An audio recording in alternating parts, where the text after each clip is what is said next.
விடுதலை சிறுத்தை கட்சி எங்க அண்ணன் மரியாதைக்குரிய திருமாவளவன் அவர்களை நினைச்சா எனக்கு உண்மையிலே பாவமா இருக்கு. 2001 8 சீட்டு, 2026 8 சீட்டு, 25 ஆண்டுகளாக அதே நிலைமையில் அந்த மக்களை வைத்திருக்கிறாங்க. காரணம் என்ன? அவன் வளர்ந்து விட்டால், கேள்வி கேட்டு விட்டால் அதிகாரத்தை நோக்கி புறப்பட்டு விடுவான் என்று எங்க அண்ணன் ராசா சொல்றார். அவருக்கு மூளையே கிடையாதுங்கிறார். கட்சியை கைப்பற்றுவதற்கு நான் தயாராகி கொண்டிருக்கிறேன் என்று பேசுறார்.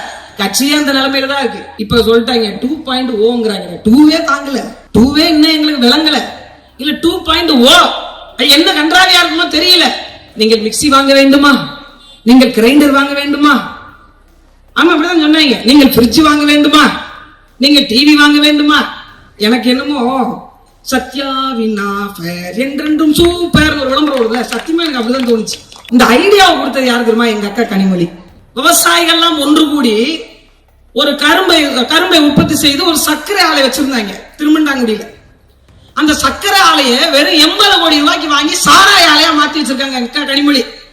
அவங்க வந்துதான் உங்களுக்கு டாஸ்மார்க்க மூட போறாங்களா? சாராயம் தயாரிக்கிறது அந்த அம்மா தான். மக்கள் சொத்தை ஆட்டையை போட்டு ஒண்ணுமே இல்லாத ஒரு குடும்பம் இன்னைக்கு எந்த இடத்துல வந்து உட்கார்ந்து இருக்கு பாருங்க. ஒரு கார் லோன் வழங்கல தமிழ்நாட்டுடைய முதலமைச்சர். கார் இல்லங்க, கையில காசு வச்சிருப்பாங்களே, கேஷ் இன் ஹேண்ட் சொல்லுவாங்க ஆங்கிலத்துல. கையில காசு 10,000 ரூபாய் தாங்க வச்சிருக்காரு. கேஷ் பேங்க் இருக்கு பாருங்க, பேங்க் 40,000 ரூபாய் வச்சிருக்காரு. மொத்தமாவே அவர் வச்சிருக்க பணம் 50,000 ரூபாய் தாங்க. அடிச்ச கைப்பிள்ளைக்கே எப்படின்னா அடி வாங்கினவனுக்கு எப்படி இருக்குன்ற மாதிரி. சம்பளம் வாங்குறவற்றை 800 கோடினா சம்பளம் கொடுக்கறவற்றை எவ்வளவு இருக்கணும். ஆனா கணக்கு காட்டுறாங்க பாருங்க. எங்கள்கிட்ட கார் இல்ல. வடிவேல் பாக்கெட்ல கையை விட்டு இப்படி பண்ணுவாருங்களா? 2 வயசுல கார் குத்துனது. இங்க உட்கார்ந்து இருக்கிறவங்களுக்கு அப்பப்ப குத்தி இப்படி எப்படி 30-40 வருஷத்துக்கு மேல இருக்கும். இன்னும் நீங்க சொல்றதை நாங்கள் நம்பிக்கொண்டே உட்கார்ந்துருப்போம். வேட்பாளர் வேட்புமனு தாக்கல் பண்ண போறாங்க. இப்ப இந்த தமிழக வெற்றி கழகத்துல அபிடவிட் எடுத்துட்டு போல வேட்புமனுவே இல்ல. ஒரு 10 பேர் போறாங்க. அந்த பிள்ளைகளுக்கு சொல்லி தர வேண்டாமா? நாங்கள் அதைத்தான் சொல்லுகிறோம். அரசியலை கற்றுக் கொடுக்காது, பிள்ளைகளுக்கு அதிகாரத்தை சொல்லித் தராது. இந்த மண்ணினுடைய வளம் வளர்ச்சி எதை நோக்கி பயணித்தது, எத்தனை ஆண்டு கால மாற்றத்துக்கு பிறகு இந்த மண்ணினுடைய வேர்கள் ஊன்றப்பட்டிருக்கிறது என்று எதையுமே கடத்தாம வேட்புமனுவே இல்லாம வேட்புமனு தாக்கல் பண்ண போனாங்க. அதிகாரி கேட்கிறாங்க, எங்க உங்க வேட்புமனு கொடுங்க. என்ன கேக்குறீங்க? வேட்புமனுமா? வெள்ளையா ஒரு படிவம் இருக்கு, வெளியில இருக்கும் பாருங்க, அது மாதிரி இருக்கும். அதுல உங்களோட தகவல்கள் எல்லாம் ஃபில் பண்ணி அதை சொல்லலையே, அதை வீட்டுல எல்லாம் வச்சுட்டு வந்துட்டேன். அதுதான் இங்க பண்ணணும். அப்ப எப்படிப்பட்ட ஒரு சூழ்நிலையை நோக்கி போய் கொண்டிருக்கு பாருங்க. இந்த பகுதியில போட்டியிடக்கூடிய மரியாதைக்குரிய ரோஹிணி தோட்டனுடைய உரிமையாளர், அவருக்கு என்னங்க மக்களுடைய பிரச்சனை தெரியும்? இடம் தெரியுமா? வளம் தெரியுமா? இந்த பகுதியில் எத்தனை வார்டு இருக்குன்னு தெரியுமா? 145வது வார்டுல என்ன பிரச்சனை இருக்குன்னு தெரியுமா? அவர் அமைச்சராக இருந்த காலகட்டத்தில் தான் இந்த பகுதியில் ஆரம்ப சுகாதார நிலையம் வந்தது, நியாய விலை கடைகள் வந்தது, பாதாள சாக்கடை திட்டம் வந்தது, குடிநீர் திட்டம் வந்தது. ஒரு 5 ஆண்டு காலகட்டத்தில் ஒரு மனிதனால் இவ்வளவு செய்ய முடியும் என்றால், வரக்கூடிய வெற்றியும் நீங்கள் கொடுத்தீர்கள் என்றால் இந்த மண்ணில் என்னவெல்லாம் நலத்திட்டங்கள் சொல்லி இருக்கிறார்களோ அத்தனையும் செய்ய முடியும். பெண்களுக்கு 1000 திட்டங்களை வகுத்து வைத்திருந்தது அண்ணா திராவிட முன்னேற்ற கழகத்தினுடைய அரசு. புரட்சி தலைவி அம்மா அவர்கள் ஏதோ சாதாரணமா கடந்துட்டு ஒரு திட்டத்தை அப்படியே குறிப்பெடுத்துட்டு போகலங்க. இந்த தாலிக்கு தங்கம் திட்டம் இருக்கு பாருங்க. நான் கூட முன்னாடி எல்லாம் நினைச்சேன், இந்த தாலிக்கு தங்கம் திட்டம் என்ன அப்படி ஒரு பெருமையான திட்டம் என்று.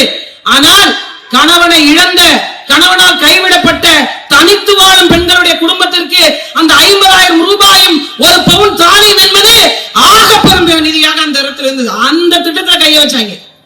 அந்த திட்டத்துல முதியோர் ஓய்வூதிய தொகை, எத்தனை பேருங்க இன்னைக்கு பிள்ளைகள் அம்மா அப்பாவுக்கு சோறு போடுறாங்க 60 வயசுக்கு மேல, அவர்கள் குடும்பத்தை ஓட்டுவதற்கே படாத பாடுபட்டுக் கொண்டிருக்கிறோம் என்று வருந்துகிறார்கள். அப்படி இருக்கும் பட்சத்துல அந்த முதியோர் ஓய்வூதிய தொகையை இந்த அரசு நிறுத்திச்சு. ஆம்பளை பிள்ளைங்க இருந்தா கொடுக்க மாட்டோம், ஏன்னா அவங்க இருந்து உங்களுக்கு நலத்திட்டத்தை செய்யணும். சரி, அவங்களுக்கு யாருக்கு வேலை கொடுப்பா, அதை பத்தி எல்லாம் எங்களுக்கு தெரியாதுங்க, அதெல்லாம் எங்களை கேள்வி கேட்காதீங்க என்று முதியோர் ஓய்வூதிய தொகையை இந்த அரசு நிறுத்தியது. ஒவ்வொரு நிலையும் போராட்டம். பெண் பிள்ளைகள் எங்கேயாவது பாதுகாப்பா இருக்க முடியுதாங்க? ஒரு குற்றம் நடக்குதுங்க, இந்த இடத்தில் தண்டனை கடுமையாக்கப்படும் என்ற ஒரு பயம் காவல்துறை மீது இருக்கா? தெருவுக்கு தெரு கஞ்சா விற்கிறாங்க. பள்ளிக்கூடம் போகின்ற பிள்ளைகளுடைய பையில் கஞ்சா பட்டலத்தை தேடுகிறது என்றால் இந்த சமுதாயம் எதை நோக்கி போய் கொண்டிருக்கிறது என்று பாருங்க. இதே இந்த பகுதியில மெயின் சாலையில ஒரு மதுக்கடையை திறக்கிறாங்க, ஒரு டாஸ்மார்க் திறக்கிறாங்க. பொதுமக்கள்லாம் ஒன்று சேர்ந்து போராடுறாங்க. 10 நாள் அந்த டாஸ்மார்க்கை மூடுறோம் சொன்னாங்களா இல்லையா? மூடிட்டாங்களா? பொதுமக்களுக்கு இடையூறு தருகின்ற இடத்தில் ஒரு டாஸ்மார்க் இருக்கு என்று போராடியும் கூட மூடாத இந்த அரசுக்கு நாம் மூடு விழா செய்ய வேண்டுமா வேண்டாமா? அதற்காகத்தான் அண்ணா திராவிட முன்னேற்றத்தின் கழகத்தினுடைய தலைமையிலான அரசை நிறுவ வேண்டும் என்று சொல்லுகிறோம். நீங்க சிந்திச்சு பாருங்க. தாத்தா மன்னர், அவருடைய மகன் மன்னர், அவருடைய பேரன் மன்னர், அவருடைய மகனும் இளைய மன்னராக முடிசூட்டப்படுவார். அதற்கு பேர் ஜனநாயகமா? ஒரு நாட்டு நட்டவருடைய மகன் இன்னைக்கு நாட்டு நடப்பை கவனிக்கக்கூடிய அடிப்படை விவசாய குடும்பத்திலிருந்து வந்து ஒரு தமிழனுடைய தலைமையின் கீழ் ஆட்சி அமர வேண்டும் என்பதற்காக இந்த நிலத்தில் போராடி கொண்டிருக்கக்கூடிய புரட்சி தமிழர் எடப்பாடியாருடைய ஆட்சி வேண்டுமா என்பதை நாம் தான் முடிவு செய்யணும். யார் கையில் நாம் கொடுக்க போகிறோம் என்பதை. இந்த நிலத்தின் மீது அக்கறை கொண்ட மகன். அதனால்தான் நான் இருக்கக்கூடிய டெல்டா பகுதி மாவட்டங்களை பாதுகாக்கப்பட்ட வேளாண் மண்டலமாக அறிவித்து மீத்தேன் திட்டமாவது ஈத்தேன் திட்டமாவது என்று தூக்கி போட்டவர் நமது ஐயா அவர்கள். சிந்திச்சு பார்க்கணும். நாம யாருக்கு வாக்கு செலுத்துறோம், ஏன் வாக்கு செலுத்துறோம்? நம்ம பகுதியில் போட்டியிடக்கூடிய வேட்பாளருக்கு ஒண்ணும் இல்லைங்க.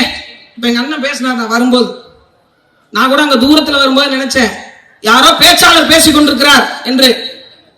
உண்மையிலே அப்படிதான் நினைச்சேன். யாரோ கொள்கை பரப்பு செயலாளர் பேசிக் கொண்டிருக்கிறார் என்று நினைச்சேன். இங்க வந்த பிறகுதான் தெரியுது, அங்க பார்க்கும்போது தான் தெரியுது இங்க சட்டமன்ற உறுப்பினர் போட்டு பேசிக் கொண்டிருக்கிறார். இவ்வளவு தெளிவாக, இவ்வளவு மக்கள் பிரச்சனை புரிந்து, இவ்வளவு ஆற்றல் வாய்ந்த ஒருத்தரை நாம் சட்டமன்றத்துக்கு அனுப்பினால்தான் நம்ம பிரச்சனை பத்தி பேசுவாரு. நான் சொல்லலங்க, இதுக்கு காப்பி ரைட்ஸ் நான் கிடையாது. எங்க அண்ணன் ராசா சொல்றார், அவருக்கு மூளையே கிடையாதுங்கிறாரு. நான் ஒருபோதும் அந்த மாதிரிலாம் விமர்சனம் பண்ணவே மாட்டேன். மரியாதைக்குரிய முன்னாள் முதலமைச்சர், அதனால அவர் அப்படி சொல்லக்கூடாது. ஆனா அவர் கட்சியில் இருக்க ஒருத்தர் சொல்ற அவருக்கு அறிவே கிடையாதுங்க என்று ஒரு ஆடியோ வெளியாகி பாத்தீங்களா இல்லையா? பேசுறார், கட்சியை கைப்பற்றுவதற்கு நான் தயாராகி கொண்டிருக்கிறேன் என்று பேசுறார். கட்சியே அந்த நிலைமையில தான் இருக்கு. அவர்கள்ட்ட மீண்டும் ஆட்சியை தந்தால் என்ன மாறும்? 10 லட்சம் கோடி கடன். அதை தாண்டி தமிழக அரசு சாதித்தது என்ன? என்ன சாதிச்சது? கொரோனா காலம் 4 ஆண்டு காலம் அல்ல 2 ஆண்டு காலம் நம்ம லாக்டவுன் மாட்டிக்கிட்டோம், வெளியே வர முடியல. மீதம் இருந்த அந்த 2 ஆண்டு காலத்துல ஒரு மனிதனால் 11 மருத்துவக் கல்லூரிகளை இந்த மண்ணுக்கு கொண்டு வர முடிந்தது. 65க்கும் மேற்பட்ட கலை மற்றும் அறிவியல் கல்லூரிகளை கொண்டு வர முடிந்தது. 4 வேளாண் கல்லூரிகளை கொண்டு வர முடிந்தது. 4 சட்டக் கல்லூரிகளை கொண்டு வர முடிந்தது. 2 ஆண்டு காலத்தில் 40,000 கோடி செலவு செய்ய முடிந்தது. கலால் வரி, சொத்து வரி, பத்திரப்பதிவு, எந்த வருமானமும் இல்லாத காலகட்டத்தில் கூட மக்களை கண்கலங்காம பார்த்திருந்த ஒரு மனிதன். ஏனென்றால் இந்த மண்ணிற்கு சொந்தக்காரர், இந்த மண்ணை நேசித்த பெருமகன் அவர். இதனால செய்ய முடிஞ்சது. நாம என்ன சொல்ல போறோம்? இப்ப சொல்லிட்டாங்க 2.0ங்கிறாங்க. 2வே தாங்கல, 2வே இன்னும் எங்களுக்கு விளங்கல. இல்ல 2.0 என்ன கன்றாவியா இருக்குமோ தெரியல. 8,000 ரூபாய்க்கு ஒரு கார்டு, ஒரு கூப்பன் தருவாங்களா? இந்த கூப்பனை எப்ப தருவாங்க தெரியுமா? 2029 பாராளுமன்ற தேர்தல் வரும் பாருங்க. ஏன்னா இப்ப கொடுத்தாங்கல்ல, இந்த 1000 ரூபாய் பணத்தை கொஞ்ச நாளா கொடுக்க முடியல. தேர்தல் வரப்போகுதுன்னு என்ன பண்ணாங்க? 3000 ரூபாய சேர்த்து போட்டாங்க. அந்த மாதிரி இந்த தேர்தல் வரைக்கும் நம்மளை கண்டுக்க மாட்டாங்க. 2029 தேர்தல் அப்ப இந்த 8,000 ரூபாய் கார்டு வரும். அதே அந்த போன்ல தான் சொல்றாங்க, நீங்கள் மிக்சி வாங்க வேண்டுமா, நீங்கள் கிரைண்டர் வாங்க வேண்டுமா, ஆமா அப்படிதான் சொன்னாங்க, நீங்கள் ஃப்ரிட்ஜ் வாங்க வேண்டுமா, நீங்கள் டிவி வாங்க வேண்டுமா. எனக்கு என்னமோ சத்யாவின் ஆஃபர் என்றென்றும் சூப்பர் ஒரு விளம்பரம் வருதுல, சத்தியமா எனக்கு அப்படிதான் தோணுச்சு. ஒரு நலத்திட்டம் எப்படிங்க அறிவிக்கணும்? ஒரு நலத்திட்டம், நான் வந்தா வேலை வாய்ப்பை கொடுப்பேன், பெண்களுக்கான வாழ்வாதாரத்தை உறுதி செய்வேன், அல்லது இப்ப பேருந்து இலவசம் சொல்றேன், இப்ப பெண்களுக்கு கொடுத்தது போன்று ஆண்களுக்கும். எனக்கு ஒரு கிராமப்புறத்துல இருந்து ஒரு வேலைக்கு செல்லக்கூடிய ஒரு கொத்தனார், சித்தால் வேலை பார்க்கக்கூடிய, அன்றாட கூலி வேலை பார்க்கக்கூடியவர்கள் ஒரு நாளைக்கு 15 ரூபாய் 20 ரூபாயில இருந்து 30 ரூபாய் வரைக்கும் பேருந்து கட்டணம் போகுது. அதுக்கு அதை நான் கொடுக்குறேன், அது அவங்களுக்கு மிச்சமாகும் என்று இல்ல ஒரு ஃப்ரிட்ஜ் கொடுக்குறேன், ஒரு டிவி கொடுக்குறேன், ஒரு மிக்சி கொடுக்குறேன், இந்த தேவை பொருள் இருக்கு, இதை எடுத்து உங்க வீட்டுல சேர்க்கிறேன், நியாய விலை கடை பொருள் உங்க வீட்டுக்கே வரும்படி செய்யறேன், நிலம் வளம் சார்ந்த தொழிற்சாலையை உருவாக்குறேன், அதுல உங்களுக்கு வேலை தர்றேன், நீர்நிலை குடி மராமத்து பணிகளை நான் சரி செய்து கொடுக்குறேன். இப்படிதானே சொல்லணும். ஒரு கூப்பன் கொடுக்குறேன், நீங்க கடைக்கு போங்களேன், ஒரு 2000 ரூபாய்க்கு துணி எடுத்தீங்கன்னா உங்களுக்கு ஒரு பரிசு கூப்பன் இலவசமும் எல்லா பெரிய கடையிலையும் தருவாங்க. இப்ப அந்த பரிசு கூப்பன் கொடுக்குற கம்பெனி யார் தெரியுமா? திமுக தான். இதை நீங்க வாங்கி வச்சுக்கணுமா? நீங்க மிக்சி வாங்க போகணுமா, அந்த கூப்பனை கொண்டு போய் காட்டணுமா? அவர் இந்த இதுல வந்து மைனஸ் பண்ணிட்டு 2500 ரூபாய் மிக்சிங்க, அதுல 2500 ரூபாய் லெஸ் பண்ணியாச்சு. பேலன்ஸ் அமௌண்ட் இதுல இருக்குன்னு கூப்பன்ல குறிச்சு கொடுப்பாரா? என்ன நடக்கும்? இந்த ஐடியாவை கொடுத்தது யாரு தெரியுமா? எங்க அக்கா கனிமொழி. அங்கதான் கனிமொழி அக்கா. ஏன்னு கேளுங்க, விவசாயிகள்லாம் ஒன்று கூடி ஒரு கரும்பை உற்பத்தி செய்து ஒரு சர்க்கரை ஆலை வச்சிருந்தாங்க திருமண்டாங்குடியில. அந்த சர்க்கரை ஆலையை வெறும் 80 கோடி ரூபாய்க்கு வாங்கி சாராய ஆலையா மாத்தி வச்சிருக்காங்க அக்கா கனிமொழி. அவங்க வந்துதான் உங்களுக்கு டாஸ்மார்க்க மூட போறாங்களா? சாராயம் தயாரிக்கிறதே அந்த அம்மா தான். இதை நான் சொல்லிவிட்டேன்னு என் மேல போய் கேஸ் கொடுத்தாங்க. போன 2024 பொண்ணு நினைக்கிறேன், வழக்கு கொடுத்தாங்க என் மேல. நான் பொது வழியில என்ன சொல்லிட்டேன், இந்த ஆலை உங்களுக்கு சொந்தம் இல்லைங்க, எனக்கு சொந்தம் இல்லைன்னு எழுதி கொடுத்துருங்க. ஏன்னு கேளுங்க, அது கிட்டத்தட்ட 2000 கோடி சொத்து. 2000 கோடி சொத்தை 80 கோடி ரூபாய்க்கு வாங்கியிருக்காங்க. அதுக்கு முழுசா இன்னும் பணம் கட்டல. 25 கோடியா 30 கோடியா தான் கட்டியிருக்காங்க.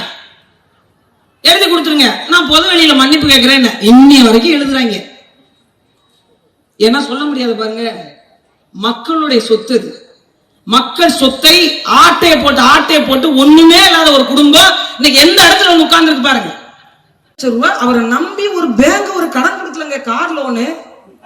எப்படி வருத்தமா இருக்கா இல்லையா? இந்த பேங்க்ல நான் வன்மையா கண்டிக்கிறேன். ஒரு கார் லோன் வழங்கல தமிழ்நாட்டுடைய முதலமைச்சர். கார் இல்லைங்க, 80 கோடி ரூபாய் சொத்து காமிச்சிருக்கிறார். இவர்கிட்ட சம்பளம் வாங்குற ஒருத்தர். அப்ப ஓனரோட நிலைமையை பாருங்களேங்க. அது அதை விட கொடுமை. கையில காசு வச்சிருப்பாங்களே, கேஷ் இன் ஹேண்ட்னு சொல்லுவாங்க ஆங்கிலத்துல. கையில காசு 10,000 ரூபாய் தாங்க வச்சிருக்காரு. நான் சொல்லல, அவரே தேர்தல் ஆணையத்துல கணக்கு காட்டியிருக்காரு. வெறும் 10,000 ரூபாய் தான் வச்சிருக்காரு.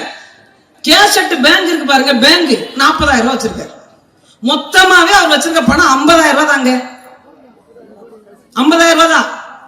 எப்படின்னா அடிச்ச கைப்பிள்ளைக்கே எப்படின்னா அடி வாங்கினவனுக்கு எப்படி இருக்குன்ற மாதிரி. சம்பளம் வாங்குறவற்றை 800 கோடினா சம்பளம் கொடுக்கறவற்றை எவ்வளவு இருக்கணும். ஆனா கணக்கு காட்டுறாங்க பாருங்க, எங்கள்கிட்ட கார் இல்ல. வடிவேல் பாக்கெட்ல கையை விட்டு இப்படி பண்ணுவாரு இருந்தீங்களா? எங்களெல்லாம் பார்த்தா உங்களுக்கு எப்படி தெரியுது? 2 வயசுல கார் குத்துனது. இங்க உட்கார்ந்து இருக்கிறவங்களுக்கு அப்பப்ப குத்தி இப்படி எப்படி 30-40 வருஷத்துக்கு மேல இருக்கும். இன்னும் நீங்க சொல்றதை நாங்கள் நம்பிக்கொண்டே உட்கார்ந்துருப்போம். எல்லா ரவிடவிட்டையும் எடுத்துருவோம். நாங்களும் எங்களுக்கும் தெரியும் என்ன செய்யணும், என்ன செய்யக்கூடாது, எதை பார்க்கணும், எதை பார்க்கணும். தமிழ்நாட்டு மக்களை அவ்வளவு முட்டாள்களாக இவர்கள் நினைத்துக் கொண்டிருக்கிறாங்க. அவ்வளவு முட்டாள்களாக. சாதியை வைத்து நாங்கள் அரசியல் செய்ய மாட்டோம். ஒரு இடத்திலேயாவது ஆதி தமிழ்குடி மக்களுக்கான பொது அமைச்சரவை கொடுத்திருக்காங்களா? ஆதி தமிழ்குடி நலத்துறையை தவிர அவங்க திராவிட வச்சிருக்காங்க, தமிழ்குடின்ற அந்த துறையை தவிர இந்த மக்களுக்கு என்ன கொடுத்திருக்காங்க?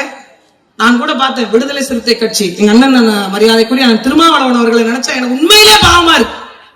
உண்மையிலே 2001 8 சீட்டுங்க, 25 வருஷத்துக்கு பிறகு இப்பயும் 8 சீட்டு. நீ சிந்திச்சு பாருங்க. 2001 8 சீட்டு, 2026 8 சீட்டு. 25 ஆண்டுகளாக அதே நிலைமையில் அந்த மக்களை வைத்திருக்கிறாங்க. காரணம் என்ன? அவன் வளர்ந்து விட்டால், கேள்வி கேட்டு விட்டால் அதிகாரத்தை நோக்கி புறப்பட்டு விடுவான் என்று. இன்னைக்கு திமுகவினுடைய குடும்பம் உட்கார்ந்து இருப்பதற்கான காரணம் சத்தியவாணி முத்து என்ற ஒரு மாபெரும் மனிதி. அவள் இன்றைக்கு மதிக்கப்படுகிறாளா திராவிட முன்னேற்ற கழகத்துல? அந்த பெண் ஆளுமை போற்றப்பட்டதா? சட்டமன்றத்திலேயே கருணாநிதி சரியில்லாத ஊழலாட்சி செய்கிறார் என்று சொல்லிவிட்டு அமைச்சர் பதவியை தூக்கி எறிந்துவிட்டு போனவர் சத்தியவாணி முத்து. அதனாலேயே அவர் புறக்கணிக்கப்பட்டு தூக்கி எறியப்பட்டாங்க. எந்த பெண் ஆளுமை திமுக வளர்ந்துட்டாங்க? ஒரு பெண் எவ்வளவு வெறி கொண்டு பாய்ச்சலாக பாய முடியும் என்று வாழ்ந்து காட்டியவர் சமகாலத்தில் புரட்சி தலைவி அம்மா அவர்கள். நிறைய நேரம் நான் வந்து போயிருக்கேங்க. பொம்பளை பிள்ளையா பிறந்திருக்கவே கூடாதுன்னு. அதுவும் பிறந்துட்டாலும் அரசியலுக்கு வரக்கூடாது, பொதுவெளிக்கு வரக்கூடாது. பல ஏச்சுக்கள், பேச்சுக்கள், விமர்சனங்கள், அவதூறுகள் இதெல்லாம் நடக்கணும். ஏன் சட்டமன்றத்தில் விட்டுக்கிட்டு இவர்கள்லாம் பெண்களுக்கான உரிமை பேசுறாங்க. சட்டமன்றத்தில் விட்டுக்கிட்டு ஒரு பெண் என்றும் பாராமல் அவள் தலைமுடியை பிடித்து இழுத்து சேலையை உருவன கூட்டமா இல்லையா? இது இல்லையா? ஒரு கங்கணத்தை வைத்தார். அதுதான் பெண்களுக்கான தனித்துவம், ஆளுமை. அவள் காளியின் வடிவமாக நின்று சொன்னார் ஒரு வார்த்தை, இந்த சட்டமன்றத்தில் நான் வந்தால் முதலமைச்சராகத்தான் வருவேன். அதே போன்று வந்து காட்டினார். பல நான் மாற்று கட்சியில் இருந்த போதும் சரிதான், பல நேரங்களில் எனக்கான பலமாக அந்த பெண்மையை நான் நினைத்து பார்க்காத நாள் கிடையாது. அரசியலை கடந்தும் நேசித்த ஒரு பெருமகளாக புரட்சி தலைவி அம்மா அவர்கள் பல பேருக்கு எடுத்துக்காட்டாக இருந்திருக்கிறார். பெண்களுடைய வலிமையை கிராமப்புற அரசியல் இருந்து மேம்படுத்தி கொண்டு வந்தார்.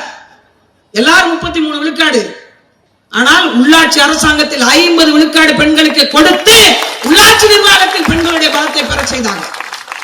எல்லாரும் கேட்பாங்க, நீங்க ஏங்க சட்டமன்றத்தில் கொடுக்கல? எங்கிருந்து பலம் தொடங்குது தெரியுமா? அடிப்படையில் இருந்து தொடங்க வேண்டும். அங்கு தொடங்கினால்தான் இங்கு மாற்றம் வரும். உடனே எல்லாவற்றையும் செய்துவிட்டு ஓடிவிட முடியாது என்பதை சிந்தித்து சிந்தித்து செயல்படுத்தினார்.